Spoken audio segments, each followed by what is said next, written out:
오늘은 뭐 첫 번째 이 뉴스를 바로 가봐야죠. 오후 2시에 윤석열 대통령과 이재명 대표가 대통령실에서 만납니다. 네, 차담회 형식으로 진행이 되고요. 네. 약 1시간 정도 진행하기로 일단 예정은 되어 있습니다. 음. 뭐 제한을 두지 않기로 한 만큼 뭐 더 길어질 수도 있는 거고요. 예. 그렇다 보니까 뭐 끝나는 시간은 정해져 있지는 않습니다. 자, 참석자 누가 참석하는지 한번 그래픽 통해서 한번 볼까요? 예. 일단 뭐 윤석열 대통령과 이재명 대표가 참석을 하고 대통령실에서는 정진석 비서실장, 홍철호 정무수석 그리고 이도훈 홍보수석이 참석을 합니다. 예. 민주당에서는 천준호 당대표 비서실장 그리고 진성준 정책위의장 그리고 박성준 수석대변인 등 양측의 참모가 각각 3명씩 배석을 하니까 4+4 형식으로 진행이 되는 거고요. 네. 일단 참모들이 자연스럽게 이 자리를 뜨면서 윤 대통령과 이재명 대표 간의 좀 독대가 이루어질지도 좀 관심입니다. 이게 무슨 뭐 외국 정상과의 뭐 정상회담 이런 건 아니니까 그냥 뭐 얘기 나오다가 뭐 잠깐만 저희 뭐 자리 옮겨서 얘기 더 하시죠 이렇게 할 수 있는 것이고 그렇죠. 네. 뭐 계속 조금 어떻게 흘러갈지 돌발 변수는 있을 것 같습니다. 네. 차담회 형식이고 그리고 윤 대통령과 이 대표 이제 발언 처음에 모두 발언이라고 하죠. 그 발언은 방송사 카메라들이 담을 수 있고 그 다음부터 비공개로 전환된 형식인 거죠. 네, 일단 이렇게 만나게 되면 4+4로 앉아서 만나게 되면 네. 윤석열 대통령 그리고 이재명 대표 순으로 공개 모두 발언을 하고 네. 이어서 비공개로 전환을 하게 됩니다. 예. 특히 이재명 대표 측이 국민들에게 공개되는 이 모두 발언에 좀 공을 들이고 있다 이런 얘기가 전해지고 있는데요. 예. 이 민주당 핵심 관계자에 따르면 이 모두 발언이 사실상 가장 중요하다. 이 메시지가 분명해야 한다고 언론에 밝히기도 했습니다. 그 사실 뭐 당내에서도 많은 분들이 지켜보고 있으니까 이재명 대표도 부담스러울 것 같긴 합니다. 무슨 말 사실 할지. 뭐 지켜보는 분들이 너무 많잖아요. 그러니까요. 이거 뭐 총선 끝나고 정말 많은 그 국민들이 유권자들이 민주당에 좀 압승을 갖다 준 만큼 그만큼 기대치도 클 부응해야 될것 테고, 같기도 네, 또 하고. 부응해야 한다는 부담감도 있을 것으로 보이기 때문에 좀 어떤 메시지가 처음으로 나올지 좀 기대가 되고요, 좀 예. 주목이 되고요. 자, 2022년 5월 윤 대통령 취임 이후에 뭐 가끔 이렇게 뭐 공식 행사장에서 만나서 이재명 대표와는 좀 뭐 인사를 하고 뭐 악수만 하고 넘어가는 장면이 연출되긴 했는데. 네. 이렇게 좀 약속을 하고 긴 이야기를 나누기 위해서 만나는 건뭐 2년여 만에 처음이라고 봐야겠죠. 네. 네, 어떤 표정, 뭐 어떤 분위기일지 뭐 사실 뭐 숨소리 하나하나 자체도 메시지라고 볼 수 있으니까 네. 좀 관심이 모아집니다. 그리고 뭐 이런 거 있으면 항상 그런 거 나오잖아요. 뭐 넥타이 색깔. 뭐 윤 대통령이 오늘 파란색을 뭐 하고 나오면 뭐 민주당과 협치를 막 이렇게 막 메시지 나올 수 있는 것이고 그렇죠. 그런 것까지도 패션까지도 주목을 해봐야 될 것 같습니다. 양측이 이제 사전 실무 협상을 가졌지만 구체적인 의제 자체는 최종적으로 조율을 못했고 그냥 일단 이재명 대표가 의제 없이 만나자라고 하면서 그냥 만나게 된 겁니다. 네, 말씀드린 것처럼 윤석열 대통령 취임 후 약 2년 만에 처음으로 이제 야당 대표와 만나는 영수회담인데요.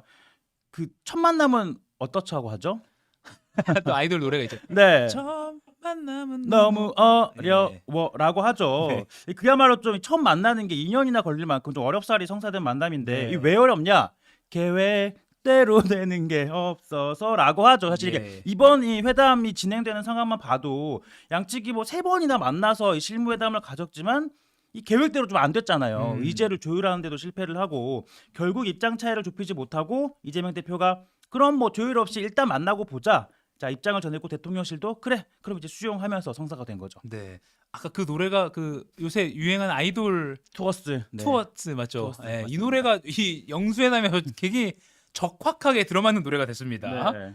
자, 근데 어쨌든 어렵사리 이제 마주 앉게 된 만큼 뭔가 성과는 내야 한다. 뭐 국민들도 정말 성과가 뭘까 네. 많이 궁금해하고 있고요. 그렇죠. 일단 그 만남 그 자체가 성과라고 볼 수도 있는 아하, 거죠. 예. 방금 그 노래 얘기했는데 그 노래도 일단 내 이름은 뭐야? 다음에 또 만나자라는 게 결론이거든요. 네. 그러니까 그 만남 자체 다음에 뭐 통성명 하고 다음에 또 만나자 이런 자리를 만든 것만으로도 성과라는 해석도 있어요. 예. 이 윤석열 대통령이 19일 이 대표한테 전화를 해서 만나자라고 물꼬를 텄고 이재명 대표가 뭐 가급적 빨리 만나십시다라고 해서 성사가 네. 된 모임이죠. 하지만 이 실무회담에서 뭐 의제를 두고 일주일간 기싸움만 벌이다가 그럼 이재명 대표가 또 다 접어두고 만나자라고 했고 대통령실이 환영 의사를 밝히면서 오늘로 이제 시간과 장소가 정해진 겁니다. 그러니까 윤석열 대통령이 그동안 뭐 입장과는 달리 이재명 대표를 뭐 일종의 국정 파트너로서 인정한 셈인 만큼 뭐 만남만으로도 의미를 부여할 수 있습니다. 네. 다만 방금 말씀드렸듯이 이 세 번이나 만났는데 구체적인 의제를 정하지 못했다는 거는 반대로 얘기하면 여전히 양측의 입장 차가 크다. 좀 공통 분모를 찾는 게 어렵다. 이런 의미로 해석이 되는데요. 네. 일단 이 구체적인 의제가 없다는 것 자체는 이 회담을 이재명 대표가 좀 주도해서 끌고 간다. 이렇게 해석이 됩니다. 왜냐하면 이재명 대표가 이 대통령을 향해서 이것저것 의제를 던지는 이런 형식이 될 거고요. 예. 윤석열 대통령은 아무래도 듣는 입장이 될 테니까 말이죠. 음. 당장 민주당은 이 총선 공약인 전국민 1인당 25만 원, 이 민생 회복 지원금 지급을 위해서 추경을 편성하자 이 이슈는 반드시 먼저 던질 걸로 보입니다. 그러니까요. 그게 핵심 뭐 관전 포인트 중에 하나로 꼽히는데 사실 최근에 그 대통령이 국무회의 모두 발언 통해서 뭐 퍼주기 복지는 뭐 마약과 같다 뭐 이런 식으로 말까지 했는데 물론 그 25만 원 정책을 직접적으로 겨냥하지는 않았지만 이제 정책으로 그렇게 해석이 됐잖아요. 그런 만큼 윤 대통령은 전 국민 25만 원 지급하는 거 반대 입장을 표할 가능성도 있다. 뭐 이렇게 여러 해석 나옵니다. 네, 그러다 보니까 이번 회담에서 뭐 그걸 그대로 수용하는 것 자체는 좀 쉽지 않을 걸로 보입니다. 네. 왜냐하면 워낙 확고하게 반대한다는 입장을 밝혀왔기 때문이죠. 음. 다만 뭐 야당과 좀 협치하는 이런 의지를 보여주기 위해서 좀 선별적으로는 지원하는 걸 검토할 수 있지 않겠느냐 이런 관측이 나옵니다. 예. 또 이 대표는 윤석열 정부의 국정기조의 대전환의 하나로 윤 대통령이 그간 좀 여러 차례 행사해온 이 거부권 제의 요구권을 행사하는 것을 자제할 것을 좀 요청할 걸로 보이는데요. 그리고 심지어 사과하라고까지도 뭐 그렇죠. 요구할 수 있다라는 그런 것도 입장도 나올 것으로 보입니다. 예. 윤석열 대통령이 지금까지 이 거부권 9번 행사해 왔었는데요. 민주당은 21대 회기 지금 한 달 정도 남았는데 21대 회기 내에 해병대 차상병 특검법 그리고 이태원 참사 특별법 등을 처리한다는 방침인데 만일 이번 회담 이후에 윤석열 대통령이 이들 법안에 대해서 뭐 거부권을 행사하지 않는다거나 좀 뭐 일부는 수용하고 일부는 좀 뭐 거부하는 그런 형식의 나선다면 네. 그런 모양새를 보인다면 좀 뭐 이번 회담의 결과로서 좀 협치의 물꼬가 트이지 않겠느냐 이런 해석을 해볼 수 있지만 예. 다만 지금까지 해왔던 것처럼 강경한 기조로 다 거부한다 그러면 사실 22대 국회에서도 여야 간의 그런 뭐 강대강 대치는 불가피해 보이죠. 예. 의료계와 정부 갈등도 계속 이어지고 있는데 오늘 이제 이런 부분, 의정 갈등 부분은 좀 영수회담에서 성과로 가져갈 수 있지 않겠느냐. 상대적으로 뭐 그렇죠. 정치적으로 첨예한 것보다는 네. 의정 갈등 같은 경우 좀 정책적인 그런 분야이기도 하니까 그런 관전 포인트 예상도 나오고 있습니다. 자, 오늘 영수회담 각 신문 사설도 좀 많이 다뤘는데요. 잠깐 보고 최종혁 기자가 더 이야기를 나눠보도록 하겠습니다. 먼저 한겨레는 윤 대통령 소통 신용 그치려 한다면 큰 패착될 것이라고 하면서 아무쪼록 어렵게 성사된 만큼 성과를 내서 국민들의 관심과 기대에 부응하기 바란다. 그러면서 윤 대통령의 열린 자세가 요구된다라고 윤 대통령의 자세를 더 먼저 언급을 했고요. 그리고 아까 이제 윤 대통령 뭐 대통령실 측이 뭐 많이 듣겠다라고 했는데 그거에 대해서 이렇게 해석했습니다. 재밌습니다. 윤 대통령은 회담에 앞서 얘기를 많이 듣겠다고 여러 차례 말했다. 그런데 듣겠다는 뜻이 accept 받아들이겠다는 게 아니라 말 그대로 listen to 그냥 소리가 나오면 귀로 듣겠다. 이것에 그치는 수준이라면 곤란하다라고 했네요. 그러니까 accept 받아들이겠다라는 쪽으로 한겨레는 가야 된다라고 해석을 했습니다. 그리고 중앙일보는 뭐 국민에게 희망을 주는 영수회담을 기대한다라고 하면서 이게 남은 임기 3년의 분수령이란 각오를 임해야 된다. 그리고 반면 이재명 대표도 점령군 행세하듯이 그러니까 총선에서 대승을 거뒀다고 해도 대통령을 너무 몰아세우는데 치중해서는 안 된다라고 양측에 요구를 했고요. 당장 국민의 불안과 불편을 초래한 의료계 파업에 한 목소리를 내놓길 기대한다. 아까 저희가 말한 것과 비슷한 시각을 나타냈고요.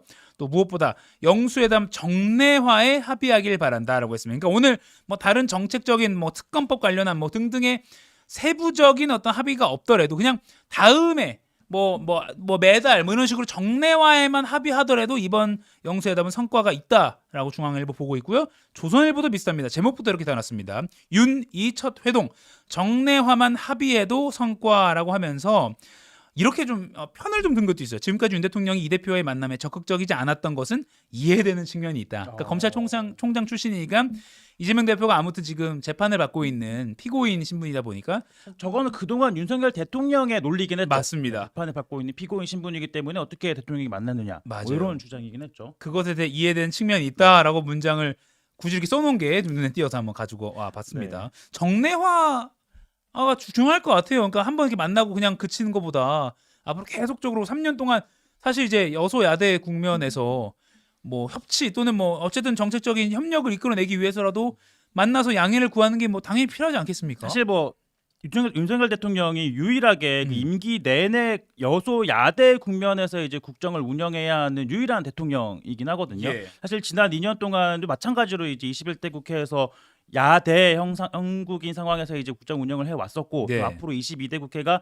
개원을 하더라도 그것보다 더 큰 지형 변화에서 더 큰 이제 야권 지형이 큰 상황에서 이제 국정 운영을 해야 되기 때문에 예. 이 정부 여당이 이걸 모르지는 않잖아요, 사실. 앞으로 네. 여당 야당의 협조가 없으면 사실 정부가 추진하는 많은 정책이나 그런 현안들이 좀 이렇게 순탄치 않을 것이라는 거를 그러다 보니까 이제 많은 그런 언론들에서 이번 만남이 일회성이 아니라 뭔가 야당과 협치를 하고 소통을 하는 그런 시발점이 되기를 바라는 그런 좀 소원 뭐 좀 원하는 기원을 하는 측면을 좀 전하는 측면도 있는 것 같아요. 네.